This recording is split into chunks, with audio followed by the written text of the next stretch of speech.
So there is my group. Okay.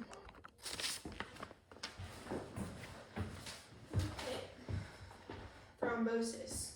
Local coagulation of clotting of the blood in a part of the circulatory system. You're probably wondering why I'm going over this. It's an important part of my speech, and I wanted you to be able to know what it means and what the effects are for factor V, which is what I'm going to be talking about. It is connected to thrombosis, and it has major causes or major things that can happen. It causes blood clots. I've recently done a lot of research on it, and it's helped me better understand it all. It's an important topic because it affects me, Mom, Kylie, Grandma, some of our aunts, even my great aunts. And I wanted to talk about this for this speech because I wanted to go over how we have this, what risks there are, and ways that hopefully you can prevent thrombosis. Moving on to the first point, how we have this. It's a genetic mutation, so it's passed on like you get you get 1/2 of your genes like from each parent, and you can either get 1/2 mutated, or you can get 2 mutated cells or two mutated genes, which the slideshows that I have show that.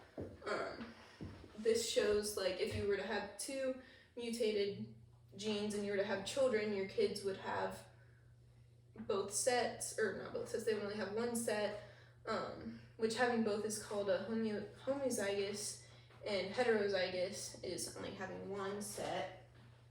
And having both sets is way more dangerous, and according to Medline Plus Genetics, factor V Leiden is the most common inherited form of thrombophilia. Between 3 and 8% of people with European ancestry carry 1 copy of factor V Leiden mutation in each cell, and about 1 in 5,000 people have 2 copies of the mutation. The mutation is less common in other populations, so it's more common in European descent, and it's pretty common when you think about it, but most people don't know they have it because they don't really have reasons to get tested for it. I have it because of my mom. She has half of it, and my sister and me have half of it, like shown here, like this is how it would work. So we had a 50-50% chance of getting it. But what does it mean to actually have this mutation? It can increase different health risks with different types of things that you have to like watch out for. One thing would be pregnancy. It can cause miscarriages and just issues with your pregnancy overall. Like there's higher risk of getting blood clots during your pregnancy and stuff like that. And again, according to Medline Plus, women with this mutation are 3 times more likely to have multiple recurrent miscarriages or pregnancy loss during their 2nd or 3rd trimester, which is crazy that something like that can cause that. Another thing that you'd have to look out for health risk-wise is birth control. I was like super confused about this at first because I didn't really understand how birth control could affect you getting blood clots. I didn't understand why, so I did a little more research on that.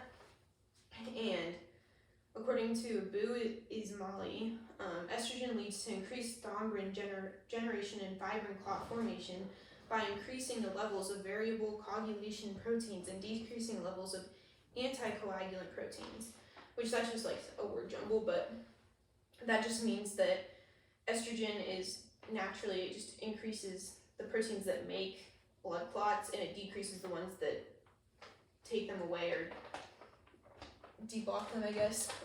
So it just makes it like an overall risk, which that can happen with anybody, but because factor V is a mutated gene, it makes it harder to stop blood clots and make them go away. So that's why it's more dangerous to use normal types of